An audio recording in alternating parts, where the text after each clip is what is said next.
Good day, everyone, and welcome to this week's episode of Inverted Orthodoxy. I am Blake, and I'm here with Kyle and Doug, and we are ready to take you on an adventure into the faith that we believe in much. And we love your questions. We can get right to them, but first I was just going to say, Kyle, do you have any opening comments? Because you feel like Doug might be ready to get you today. My sense for today is I might be in some trouble. Doug's in a saucy mood. I have no idea what you're talking about. I have no idea what you're talking about. It's been a long time since we've had a heated episode. I wasn't anticipating it based on the questions, but who knows? I might be looking for something. Totally. I'm wearing shorts because I'm like just over a week out of holidays. Yep. So I'm kind of easing in. This past Sunday was my last time preaching. Yeah. So I'm wrapping things up this week. And so, yeah. So are you going to wear shorts on stage at church this week? I will not. While you play that instrument? will not happen. But it's just, I'm kind of in that Vacation-y relaxed mood that might manifest itself here in certain ways. And by Like relax, you mean I want to look for trouble, because that's how you do when you're relaxed. Kind of like I did in staff meeting this morning. Totally. All that to say, it might be a fun episode. Yes, we've already experienced some of Doug, and we've probably got more to come. So. Okay, but I would just like to say, before we get into any of that, so there was a conflict on the preaching schedule for this summer. Yep. And I texted Kyle, and I was like, hey, I've got this conflict. Can you help me?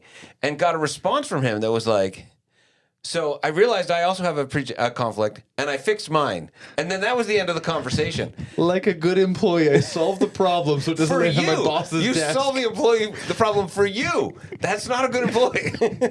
You're supposed to also solve the problem for me. At first, And that's where the sauciness started. At first, I because suggested you were we just switch like, huh. dates. Yeah, and that's then I a real realized problem, we can't do that Doug. because I'm on vacation. So let me at least take care of my date, and then we'll go. That's a from real there. problem you got there, Doug. Let me do something that's completely irrelevant to what you brought up. All right, and then so, tell you that I did. We have some AER. Let's start there. Time for accusations, explanations, and recantations.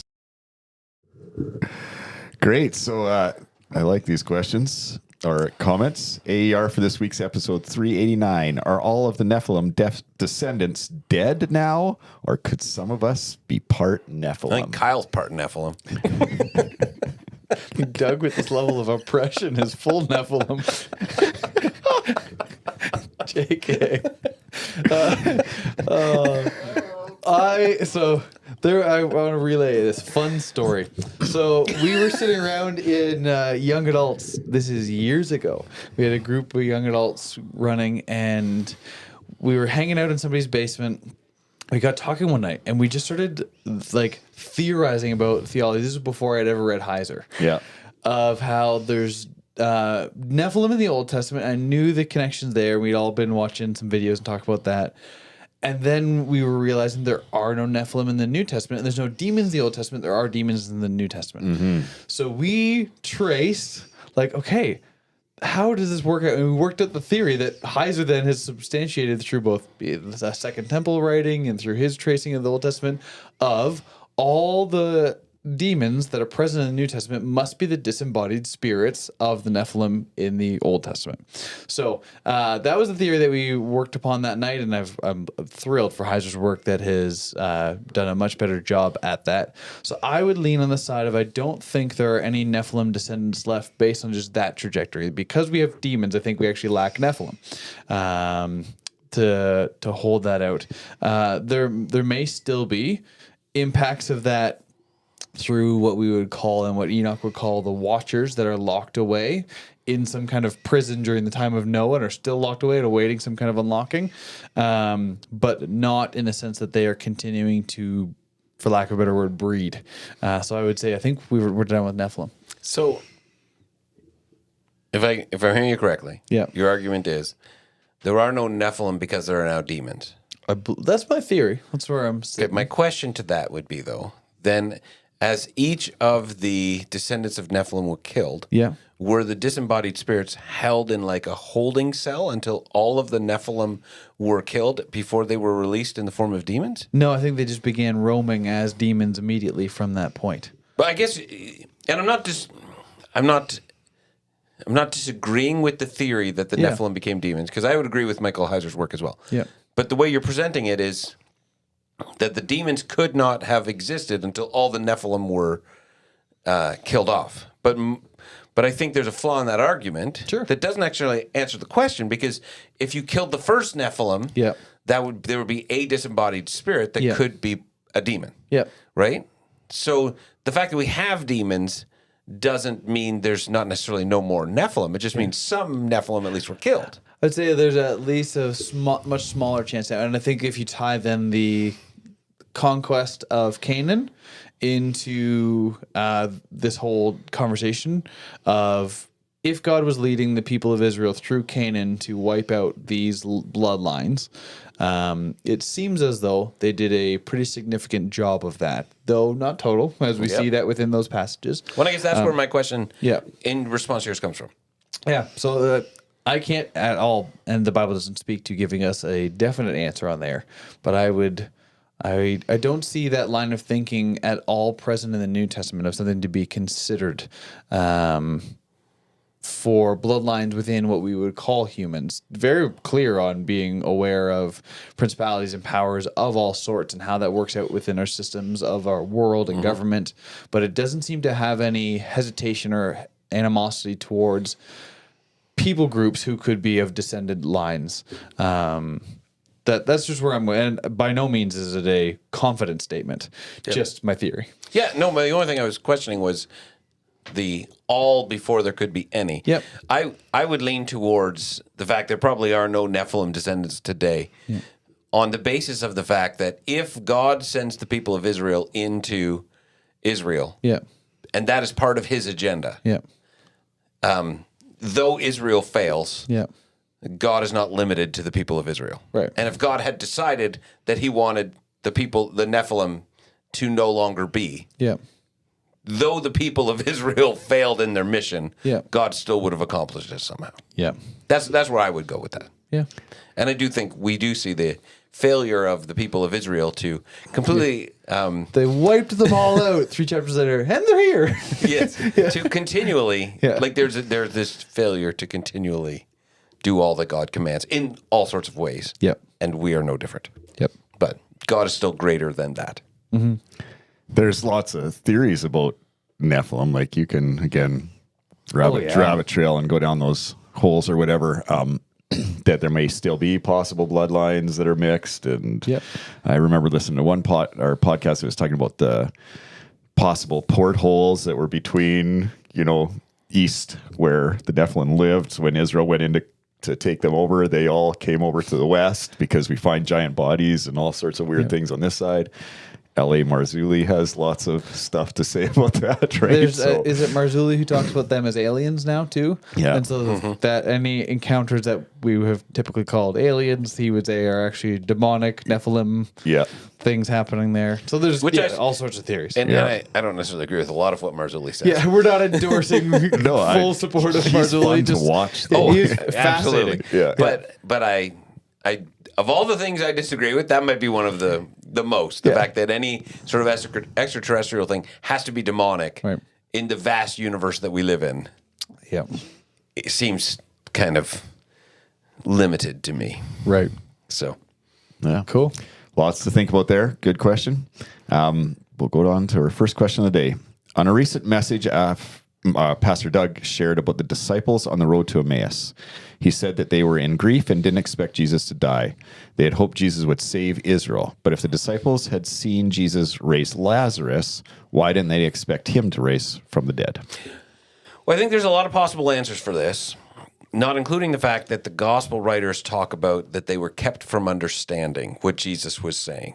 That's mentioned numerous times in the Gospels. Jesus said to them, and I think one of those times is right after the Transfiguration. I could be wrong, but I think right after the Transfiguration is one of the times where Jesus says, okay, listen, guys, I'm going to die, and 3 days later I'm going to rise again. And it says they were kept from understanding, and then it says they were afraid and didn't ask him about it. Now, I'm paraphrasing, and I think that's in Luke, but I could be wrong. And I always find it very humorous that for Peter, James, and John, the one thing they did understand, and the amount of the Transfiguration story is one of my favorite in the Gospels. The only thing God asks them to do is listen to Jesus. Yes. And almost the very next story is him saying something they don't understand and then being like, don't ask any questions. It'll be fine. Just pretend that everything's okay. Smile and nod. Yeah. Which is the actual opposite of listening. Part of listening would be, I don't understand. Yeah. Could you please explain that some more? Because I want to make sure I get it. So there's that. I think there's also the reality of the fact it is one thing to see someone raise someone else from the dead, which would be actually like incredible. I'm not minimizing that in any way. But the person who's alive is speaking, raising the dead person. It's another thing for that person to just rise from the dead. Yeah, who's supposed to call him to rise now that he was the source of that power? Yeah, and I do think there's you wouldn't necessarily equate those two. Yep. Jesus as this prophet and rabbi who raised the dead, and if you grew up in Jesus' day as a good Jew, you would know the Old Testament stories of, is it Elijah or Elisha who raises the widow's son? Elijah, yeah. Yeah, brings him back to life, raises the dead. There's precedent for that. Yeah. But Elijah doesn't return from the dead. That's a different thing. Yeah. So those would be my first two thoughts. Yeah, I was on a very similar thought pattern of, they couldn't have realized that. And then this is where I think Paul even begins to try to develop some of this theology later when he says the same Spirit of God who raised Jesus from the dead is in you. Yep. He's realizing there was something at work as well, and that Jesus is the source of life, not just the one who then has the power over life, but the source of life. And so he could not be defeated in that way, were things that the disciples by no means understood. And Paul later and John begin to try to articulate in their writing and their theology, expounding upon there's years of thinking afterwards that the disciples couldn't have known in that moment. Yeah, John 1, the prologue to the gospel, Yep. where he talks about who the Logos is in the flesh. Yep.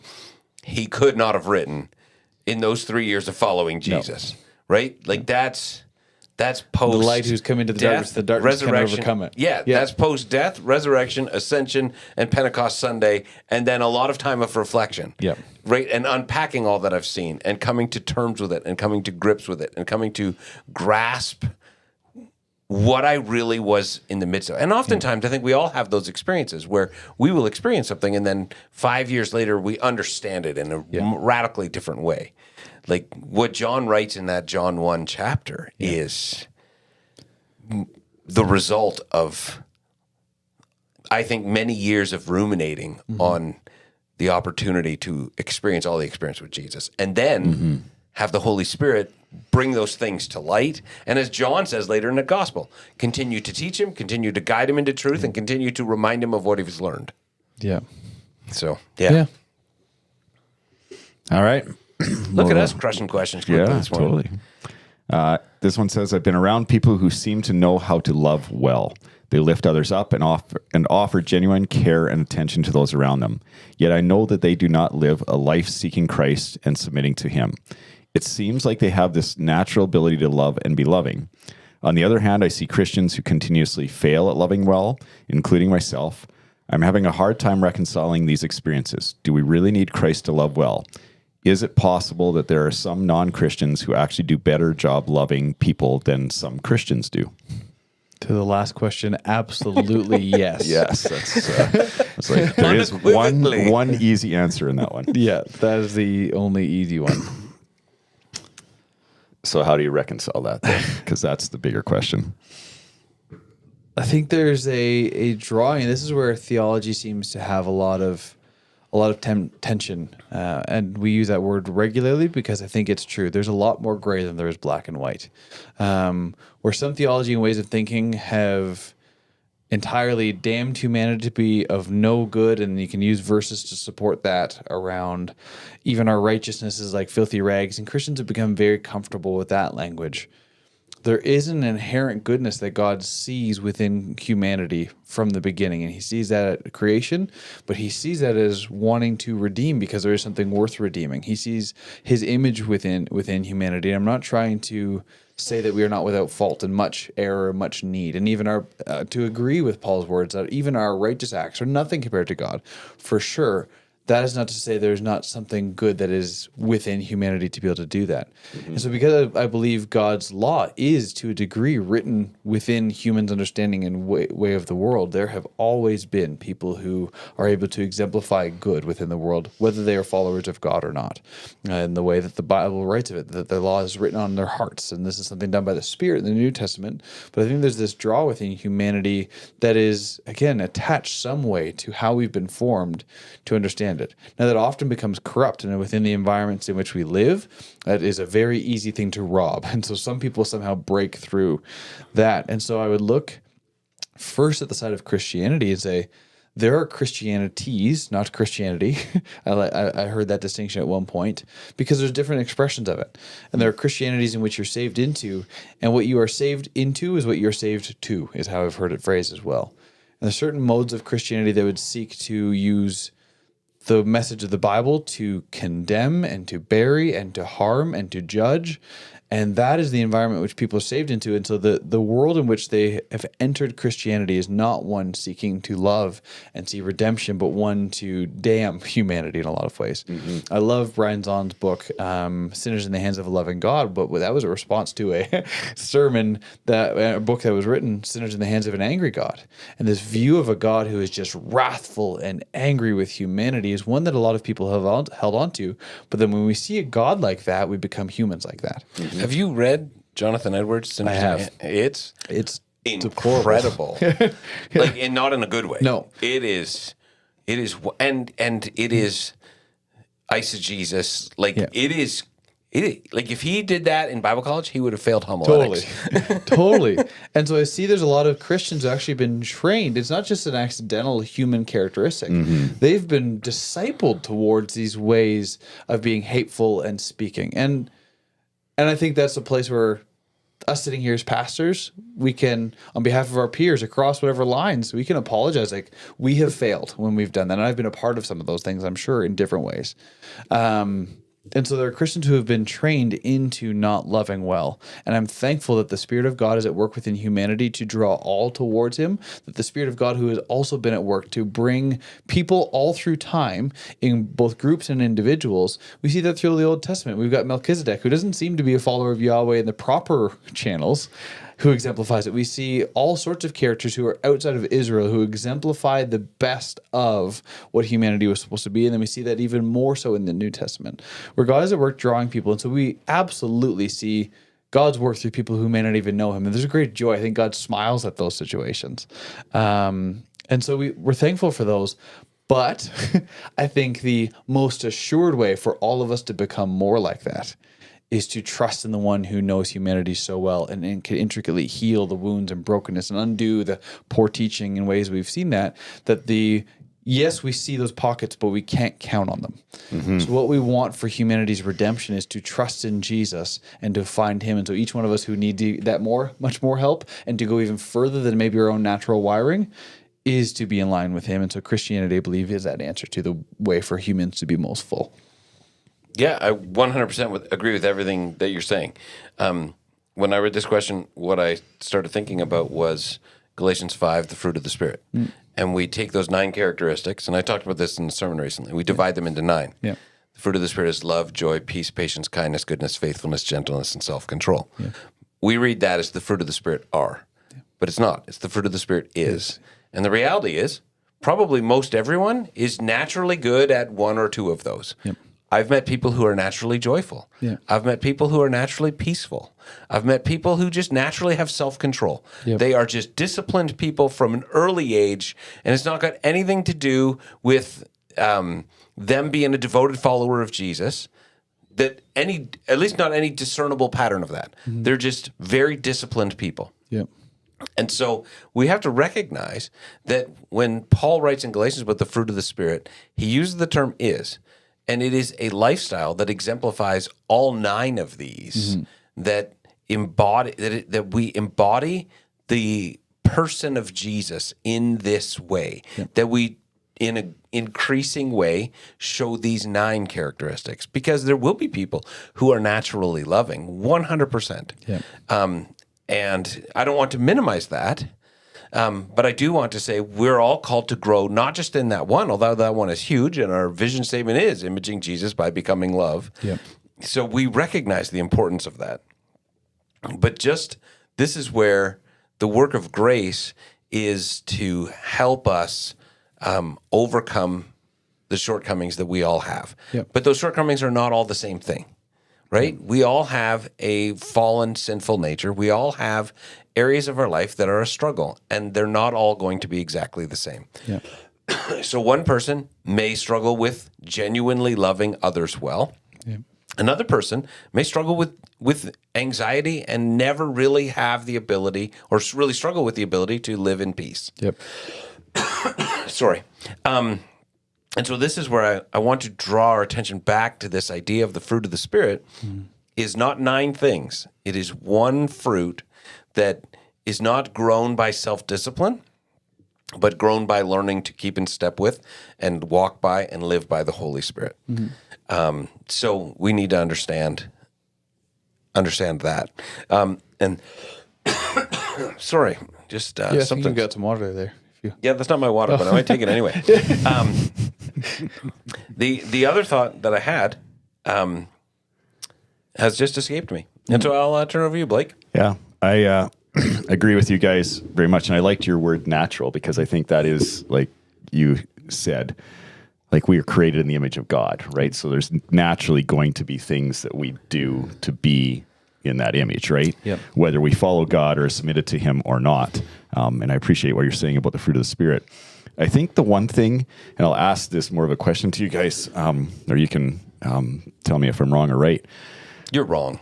But loving, like I've met a lot of people, Christian or non-Christian, who can love and, express, gratitude, thankfulness, all those things towards people, show appreciation of people, genuinely care for them and be self-sacrificing towards them. But the one thing that I do find that is like real mark of Christianity to me anyways is forgiveness, which also is a loving act to forgive somebody. But I feel like, and it kind of wraps up into what you're saying about there's a natural way to live, and then when we follow Christ, then we understand why we live that way or how more fully to live that way. And forgiveness is one of those ones that I find more often than not, people who don't really know God's forgiveness for them really struggle with the idea of why I would forgive someone else. Yep. Right. And it's the big things, right? It's not so much, you bump into me, I'm like, oh, sorry, or whatever. That's fine.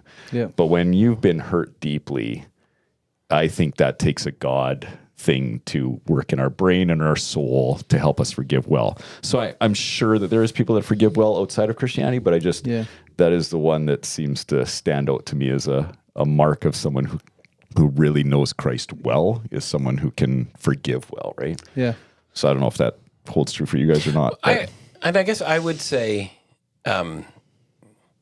sometimes I think we get too narrow a view of God's work in our world. And we think the only people God can or does work through are Christians. Yeah. But that's not the picture the Bible paints. Yep. And that's not the narrative. Old Testament among the Jewish people, because you mentioned Melchizedek, you got Job, you got other times where God moves through people besides the people of Israel. Yep. And now we've got this idea that the only people God can move through are Christians. Right. Yep. Yeah. And so I do think that there are times where you see someone display supernatural forgiveness, and I go, that's a heart that's open to grace, and God is at work in the world everywhere he can, everywhere he's invited. Yeah. And sometimes I think he's working where a heart is soft that maybe they don't even know Jesus yet.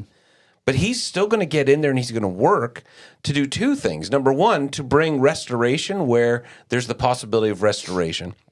And number 2, to help a heart to take one step closer to realizing who he is and what he's Yeah, like. that's true. I have heard a number like of that. times that evangelism or sharing the message, we're not beginning that effort. That's where the Spirit has already been drawing, and we're just joining in with what God is already doing. Yeah. And then the patience of God that has just been, since I read The Patient for Men to the early church 5 years ago for the first time. Yeah. Like, that just, along Doug's lines, like, I have to be able to imagine a God who is working with people who may have been born in a Muslim or Buddhist environment, that are open to the Spirit, may not even yet know Jesus by his name, but their spirit is open to the creator of this world. how much more could God speak? And it was actually a You Have Permission podcast. It might have been the first one that they did. You have permission to be a universalist. He had a sermon from Billy Graham, like an audio clip that just jumped out at me. Like, that's Billy Graham, like the founder of what we would call modern evangelicalism. He was talking about how, of course, we'll be surprised in heaven when we see somebody who called themselves a Muslim and somebody who calls themselves a Buddhist and all those things. Like, there are ways in which the Spirit of God is, again, going to work through whatever means possible humanity opens themselves up to. C.S. Lewis had the similar thinking of, like, there will be people who had different ways, and he uses beautifully in The Last Battle somebody who's fighting against Aslan, who, after dying, then arrives in heaven. And it's this, spoiler alert, and it's, again, this beautiful picture of somebody who arrives in heaven having even thought they were against. What in that story would have been Christianity, but it had been their heart and their condition of their heart. That I believe God's patience and willingness to work alongside humanity will always astound us. And that is so uncomfortable. And we find that within the parables of the one who shows up late and God was gracious and we get angry. It's actually us, not God, who will shock us through that. And so I look at somebody like Gandhi, who everything I've read of him is just incredible. And I would be more like Jesus if I were more like Gandhi in a lot of ways. That was not grounded in his following of Jesus. And back to, I still think the best way and most assured way is to follow Jesus. The same way we have discussions around hell, and we've had that conversation here, because I hold a contingent perspective and there's potential for some afterlife invitation into salvation. And Doug, as an ultimate redemptionist, see that that's the way. None of us would go, well, we'll bank on that. So let's just hope for that it's going to work out and not share Jesus, because we think that's the most assured way, not just to an afterlife with him, but to a fullness of life with him now. Yeah. And so we want to invite people into that, but that does not mean our most assured pathway is the only pathway if the Spirit of God is at work within humanity. And so I see stories like that. I'm just so challenged. I read a book about anger. That's something that just wells up in me regularly. And it was by a person who considered themselves a Catholic, but was heavily influenced by Buddhist thinking and had been trained in a number of Buddhist environment. There was tons of wisdom there. Lewis, back citing him another time here, he was talking about how Christianity is ultimate truth, but we'd be foolish if we thought that Christianity was the only truth. Yeah. Like, there's such good there. And again, I just have to believe the generosity of spirit of the God that we serve is going to use any means. So when we hear truth, we get to celebrate. There's wonderful things happening in my brothers and sisters across whatever aisle. And I get to cheekily think, I know God's working there. You may not even see him yet. Yeah. And to hope for that. So yeah, I love that there's people there loving, but I believe even those people who are naturally loving can get so much more. And what can Jesus do with that? Absolutely. Like, there's a great gift and a great hopefulness that is there. And then in those difficult parts, like forgiving and loving and generosity beyond sense and whatever it may be, I think grounded in the hope of one who has been forgiving, of one who is generous towards us, gets easier because I get to love because he has loved me first. And so it's grounded again in that, not in me just being a loving person, but now I actually have a foundation for it. Yeah. Absolutely. If you want to find that Billy Graham clip, just go on YouTube and type in the search bar, Billy Graham denies Christ. And it will pop up. Of course. Because somebody has it and put it on there to be like, and I don't know who put it on there, but it was somebody who decided to just point out that Billy Graham was a heretic. I don't know what ministry this person did and how much impact they had for the kingdom of God, but they felt that they needed to show the world that Billy Graham differed from their theology in one way that they thought was unacceptable. And by all means, again, I will say, I'm not guaranteeing that a clear way to Jesus is through any of those other channels. I know you're not saying that. I'm not saying that either. I'm just saying I know the clip you're talking about because I saw it years ago on YouTube because something popped up and it was Billy Graham denies Christ, and I was like, what? And then I clicked on it and I was like, I can see why, if you are coming from a certain fundamentalist evangelical point of view, that Billy Graham probably founded and created, and that's why you believe what you believe. Yes, but in the same way that we say some Calvinists today are more Calvinist than Calvin. Yes. Some evangelicals are more Billy Graham than Billy Graham. Yeah, in the same way. So if you want to see it, that's where it is. And we would all attest to Jesus is the way and the life. But can Jesus not be at work in places where we don't yet see him and know him by name? Because, of course, he's inviting and drawing people unto himself. That it's still Jesus. Let's just not be the ones who limit him and how he can work. I realize the other thing I want to say. And I don't want to cast any aspersions on any person that this person is thinking about. But I want to just talk for a second about love.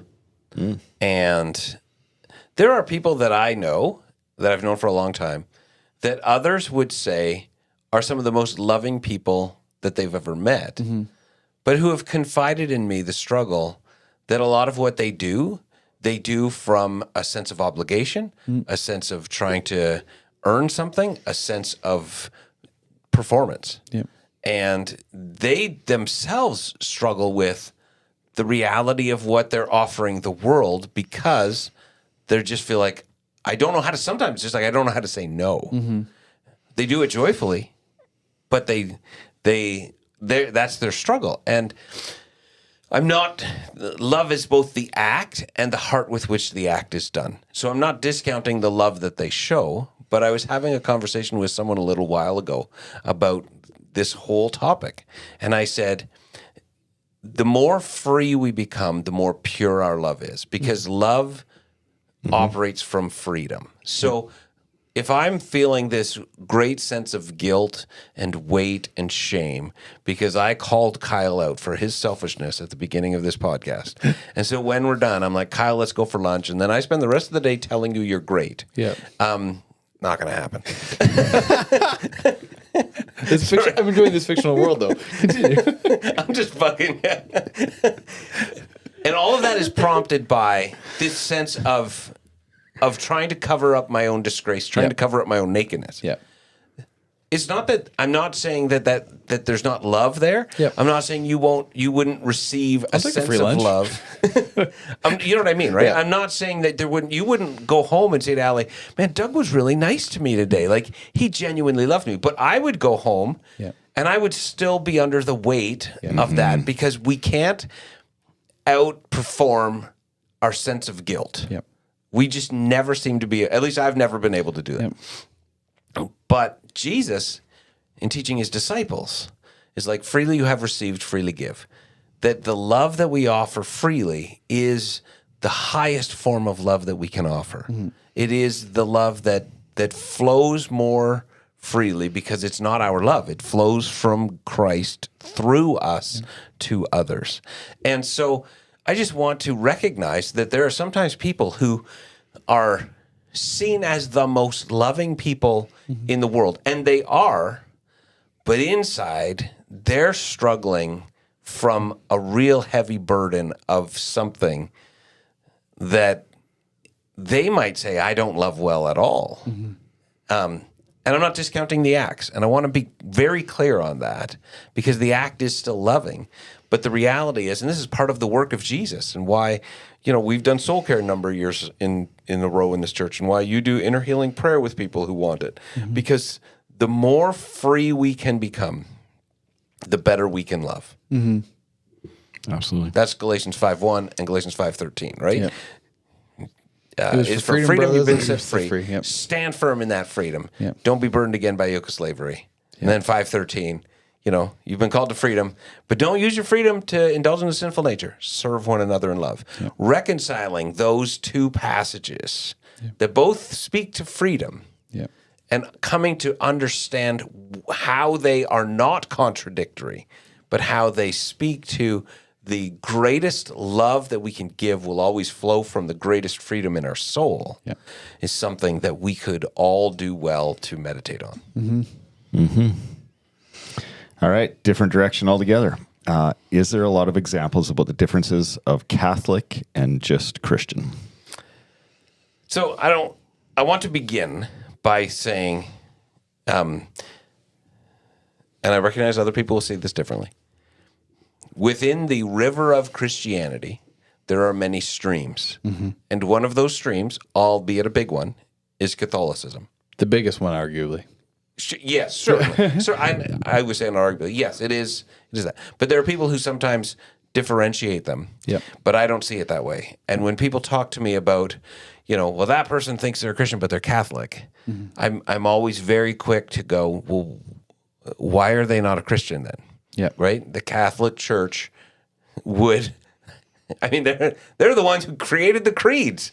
Yeah. So why do we who birthed out of all evangelicals and Protestants who are birthed out of a movement that's 500 years old have the right to say that somebody who's been part of a church that has existed far longer Yep. don't qualify. Yes. So there are certainly differences in what we believe Yep. and what Catholics believe. Yep.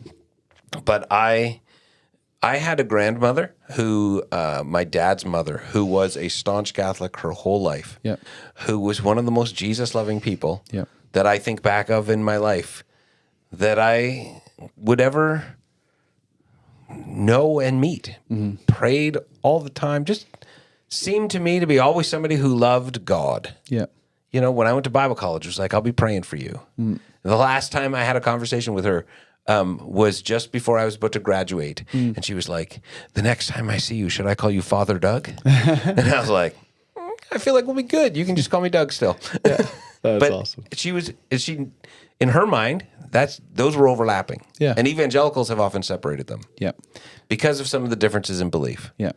But I just want to say, within the river of Christianity, Catholicism is a stream. It is not a separate river. Yeah. To give some history, you've got a singular church for nearly 1,000 years till it begins really fracturing between East and West. Officially doesn't fracture till like the 1100s. And then you've got the Eastern Church and the Western Church. Eastern Orthodox. Yeah, Eastern Orthodox is what we would call them now. Which is not too bad. Nope. One schism in 1,000 years. Totally. Then by the 1500s, you get the Protestant Reformation, which then kind of creates a third church. There's little pockets that are starting right before then, but largely the Protestant Reformation. So for 1,500 years, you've maybe got three. Since then, Starting in 1501. yeah, since the 1500s when the Protestant Reformation happened, we now have over 44,003 denominations split within Christianity. So we have done a much worse job of maintaining unity in these last 500 years than the first 500 or 1,500 altogether. Absolutely. And Absolutely. so to think that we are the Christians has to be heard with the understanding that we are fractured 44,000 times in comparison to the three that took place in the first 1,500 years previously. And so there is no centrality to Catholic Christianity outside of Catholicism. We don't have a united view of things. We don't have united leadership. We don't have shared creeds anymore. We don't have a shared theology by any means, just from church to church or within a church. We have differences within our denomination hugely. And that's why some of the denominations like Pentecostalism, of which we're a part, isn't actually a denomination. It's a fellowship of agreeing churches. I know the big drive for the alliance is we're one big tent, meaning we can have differences of agreement. Yeah. So there's this drive that there is no longer unity amongst the outside of Catholic expression of Christianity. And so for us to deem them where they've maintained a unity much differently and much better than we have is in my view, just we can't even start that conversation. So the Catholics have, yes, very differences of theology and of practice than most Protestant evangelical churches, which I would assume anybody listening in our audience would be a part of. Maybe some Protestant mainline churches at the most would be most people's experience, those two categories, which is a very just Western world. If you just take another Pentecostal church, but you hop straight south of us down to Brazil, that's going to look wildly different, entirely different. Well, not straight down, but down to Brazil. You go south and head to a Pentecostalism just in South America. It's going to be incredibly different. Catholicism has done a really beautiful job of actually keeping a pretty consistent liturgy across the globe. Like a Catholic church will feel much more like a Catholic church consistently, no matter where you go in the world. Now, there's a really negative side of that, which we call colonialism. That has also been a part of that infrastructure. But even to today, amongst healthier relationships into those places, Catholicism expresses itself very well and very consistently past colonialism, out of choice and out of continued desire. Even the Anglican Church, which I think be second best in their ability to keep unity, is now fracturing itself across Eastern and Western lines and Southern and Northern lines, which is just wild. And so to talk about just Christian versus Catholic is a really hard thing to distinguish because we have much less to agree upon than Catholics do. But where we find the unity, what church has always aimed to do, and this is why we have the creeds, what is the minimum thing we must agree on, found in the creeds, and that's what they are, that we can agree this is what we hold to. So to continue painting this wide picture, until please anybody feel free to interrupt when you need to. There is a wide stream of thinking within Catholicism, but they agree to disagree. Oh, absolutely. So there are many different sects of Catholicism that will have differences of opinion. And there's even public statements of, I disagree with this thing, but I will submit to the papal leading of these things. So there are many Catholic voices that disagree with the Pope's position, but still choose to submit to the church, which is a beautiful picture of unity in comparison to what many of us do. I take one disagreement with the last point you made of your fifth point of your sermon. I'm out of here, start my own denomination, is how Protestants act. And yet there's this beautiful submission to unity within the Catholic Church. Some of the major points that have caused the difference for just Christians, to use the language, in comparison to Catholics, and I'd take serious disagreement with it. Why Protestants protested to Catholic thinking was, one, the abuse of the church in indulgences that took place in its time, of saying, if you give us money, we'll make sure your loved ones get into heaven, which the Catholic Church has apologized for and recanted from and realized they had done it wrong. But I admire those who started the Protestant Reformation to push, even to the point of fighting the unity that they had long enjoyed.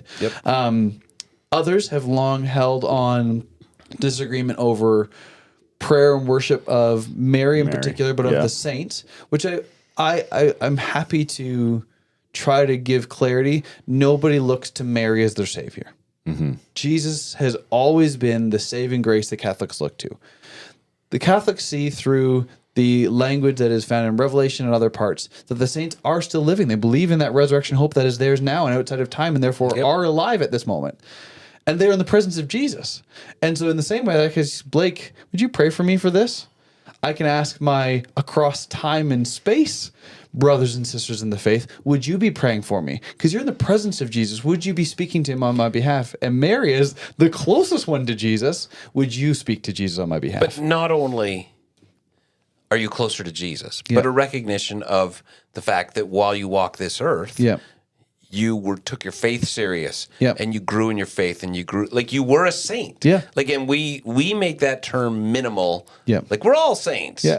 But Paul did that too. But I'm not discounting that. But my point is, all of us in evangelical churches have some people in our church that we look at and we're like, that person is close to Jesus. This side of heaven. That's the person we want to pray. So you have these saints that get venerated, held up as an example of people who took their faith serious and walked with Jesus all their life and did great things, allowed the Holy Spirit to work in great ways through their life. Of course, that's the person you're going to want to pray for you if they were alive. That is the exact person that you would ask to pray for you if they were alive. They've just said, you're now in the presence of Jesus. You can ask that person to pray for you. And I think that's I think that's so cool. Oh, it's beautiful. And that's, most people don't. So spoiler alert, maybe you'll actually stay silent the next time we're doing creeds at our church. When we say I believe in the communion of the saints, that's not just the living. That is, I'm declaring I believe in the communion of the saints, including those that are dead and have gone before us. Like, there's this beautiful belief that is there and held within Christianity. And even, as far as I'm aware, early Protestant leaders still held on to a lot of those thoughts. And they weren't till later on that they got rid of them. So those would be kind of the top two, I think, that add a few extras that are lesser. One, you've got liturgy becomes a barrier for some people to have a higher church view, and like the leadership of the church as well as the liturgical expression of it has become a barrier to a lot of people in modern day. And so to go tradition, it must be old and therefore not helpful for me. That's not unique to Catholicism, though. No. But that would also be in mainline Protestant churches. Which are, their beginnings are more close to that beginning of the Protestant Reformation. And then you get modern evangelicalism, which is so far removed, it doesn't have much allegiance to any of that. And so we now look for these hip, cool churches that are doing their own thing and that aren't weighed down by the old dusty practices. So that would be one other barrier that I would see. There was another one that I had in mind, but I'll stop there. But there's there's a lot of differences in practice, but there are probably more differences across Protestant denominations than there are between us and Catholics, I think, at a lot of times. And so we would join together on the creeds and realize, again, the Spirit of God is at work beautifully in the church across all sorts of different ways that help us be able to worship Jesus across these different cultural lines. Yeah. I was talking to someone a while ago, and they were just trying to understand denominations and what they all are and how they all overlap. Yeah. And I was like, okay, kind of did what you just did, broad strokes. 1,000 years, the church splits into two. Yeah. Catholic, Eastern Orthodox. 500 years later, there's another split because a bunch of people started protesting. Yeah. That's where we get Protestant, because they were protesting things in the Catholic Church. Yeah. And we've been protesting people ever since. Yeah. And that's why we got 44,003 denominations. Totally. Because we don't see that, and I don't think it was a wrong thing, that motivation that sparked the Protestant Reformation continues to, at times, have gone out of balance and become that. The last point of your 5-point sermon I disagree with. Therefore, I'm out of here and I'm starting my own denomination. Yeah. Well, there's a natural rebellion to that, right? That feels good and feels sanctified because I'm doing it in the name of what I believe is God's will. Yeah. Because the call, and we talk about this quite often in our church, our call is to be surrendered to Christ as our King. Yeah. Right. And yes, we all think that's a great idea until something doesn't feel right. And then it feels much better to protest and rebel against, right? And yes, if I can justify it in some way by thinking I've got it right, then even more so. But, yeah. The same way that I said, I think I got the phrase wrong in the last question. What you're saved through, you're saved to, is how I'd like to articulate it now. I think that happens in every culture, right? Like, and so the Protestant movement starts with this, and now, well, hey, we can protest one thing and leave. Yeah. We can do that to the next thing and the next thing and 44,000 more. I've drawn similar comparisons to Canada and America. Like, we were both brought here by colonialism, again, started that. And Canada played nice with our English heritage. And so we still honor them and we waited for them to give us sanctity.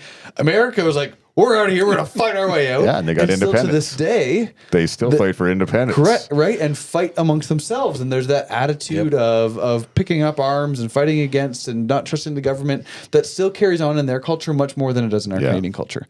And I think that the same happens then within Protestant world. We're very quick to protest and to resist anything that's wrong. And there's a beauty in that, but there's a downside to it that we still are living by. I have been impacted greatly by many Catholics. The Catholic Church does some fantastic stuff. They have huge honor and value in art.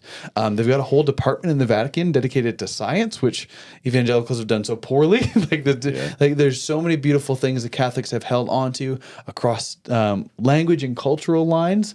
They're able to just do some fantastic work and keep unity for one another and with one another. By no means have they done everything right. But I've long joked, you give Pentecostalism 2,000 years, we'll be way worse than the Catholics are by now, just from where we've started and where we're going wrong. Well, you'd have to give Pentecostalism also like the... Because the problem with Pentecostalism is I think it accelerated that Protestant splitting. Yes. Because now I feel even more sanctified because the Spirit of God has told me that you're wrong. Correct. And so now I'm even more justified. Yes. And so you have so much splintering in the Pentecostal movement from its early days. Because somebody says something and now I can just be led by the Spirit to go do my own thing. Well, you remove the overarching authority, right? Which, good or bad, that is the difference, a major difference between the Catholic Church and ours, why they have unity and why we don't, right? As Protestants. I mean, I was talking to somebody the other day and I was just thinking of the arrogance that is unseen that I've even felt in my own heart when I heard point 5 of the sermon and gone, that's not right. To think that you could start your own denomination, church, whatever movement, or be part of a church movement and just disclaim that 44,000 others don't have it right is pretty, like, if you took a step back and actually thought about that, it's crazy to think that you got it right and they don't. There's right? a comic I've used many times, and it's a guy just in front of a whiteboard and it's all those splintering lines, and he points to one single little dot and goes, "And this is where our denomination was born and got it all right." Yeah. Yes. Yeah. But at this, I do think there's also a point though where if you do disagree with somebody, you may need to leave. Yep. And so both can be true. Absolutely. Yes. And God will work redemption in all of it. Yep. It's more how you leave. Yep. And what you do in the process if you come to that point. Because there have been people who've left this church because we've made different changes in practice and different things. And I'm not saying they were wrong for leaving. Yep. Because some people have left really well and just been like, this is just not where my heart's at. And so there can be place for that as well. Yep. And so I want to acknowledge that. There are good ways to leave, yeah. and there's not. When it comes to theology too, I think we're supposed to be a community who is working these things out. I disagree with me from episodes on this podcast previously, right? So I know people are going to disagree with me because I know I disagree with me at times. Like there is this, again, back to how you said it, to think that we've got all things figured out is an arrogance. And it's a God far too small to worship if we can figure him out and comprehend him. Absolutely. So there's going to be lots of ways in which we are wrong. And so we humbly walk forward in this pursuit of theology, which is intoxicating and wonderful and awe-striking. Like it's fantastic, but we can't grip those things too hard. And that always, there's leadership models are also going to do the same thing. Like there's great things in both sides, but it's all entrusted to humans. So I do not want to deny the atrocities that the Catholic Church have done. For sure. And those need to be repented of and have been, I think, in some beautiful and wonderful ways and meaningful. But that also is a barrier to joining in with the Catholic Church and some of its practices. And so there's lots there. But the church has always been made of humans. Therefore, it will always be full of fault. Correct. And so we look to Jesus to do things, but I have much joy in celebrating what the Catholic Church is doing and has done in a lot of ways. And there's a lot of differences, but a lot of similarities. And there is, I just, as you said that, Doug, and I think you said the same thing, Kyle, there's a beauty to worshiping with like-minded people. And it is kind of cool that you can do that. You know, unfortunately, maybe we don't have the unity within the 44,000 denominations, but even within this one city, our city of Airdrie, there's different ways of worshiping. There's different theologies, and there's a commonality that you can find a church where you are with like-minded people and have community and, you know, enjoy that community as you follow Christ. There's also beauty, though, in worshiping with people who are not alike. Well, true. That's what the New Testament spends a lot of time focusing on. That There's a takes a time lot and a more space for humility that. and surrender. There's a time and space for that is marvelous to go to a church with an open heart that does things differently. And that's probably... And sit and just be like, God, let me find you here because other people are. Maybe I'll get in trouble for saying this, but that's probably a more mature way of thinking. Absolutely Like I think that's a matured way of Christianity. Like I think you can start out probably thinking, I need my people, but hopefully at some point in your surrendered spirit, as you walk with Christ, you will get to a place where you're like, I want to know Christ through others as well, 100%. from all different places, right? So, Yep. My last throw out on differences that I should make mention of, because it is a big one. I'll throw this one out without any much more clarity. Around communion, one of the big ones with Catholics is the transubstantiation of the body and blood of Christ. Do you think that's a big one that people know? We know it because of our teaching and training, but does the average person... I don't think so, but I think there's a lot of people who were... I think there are some people who are still tied to Catholicism because of the fear of if I leave and I'm not partaking of the Eucharist anymore, I'm disconnecting myself from the body of Christ in that way. And so there is a big difference in the thinking around communion as a practice of you only can receive Jesus through the emblems that are sanctioned by the Catholic Church, and it really does become Jesus' blood and bread. So if you were to take Catholic or communion at our church as a Catholic, you're not actually getting communion. That's a fake substitute. now I got lots more questions. So we'll hold them for next I'm week. going to interrupt you and say Send in some AER. Send in some AER because that AER. does make me think of a few things. Yeah. But we are out of time. Thanks for joining us in this episode of Inverted Orthodoxy. And we love it. And hopefully you guys keep sending your questions. Visit InvertedOrthodoxy.com. You guys should have picked a better name or an easier name for me to say. I like the name. The name's great. I just can't say it. InvertedOrthodoxy.com. Send in your questions. We'll keep answering them, and rate and review us and give us likes on all the places you listen to your podcast. We will see you next time. See you guys. See ya.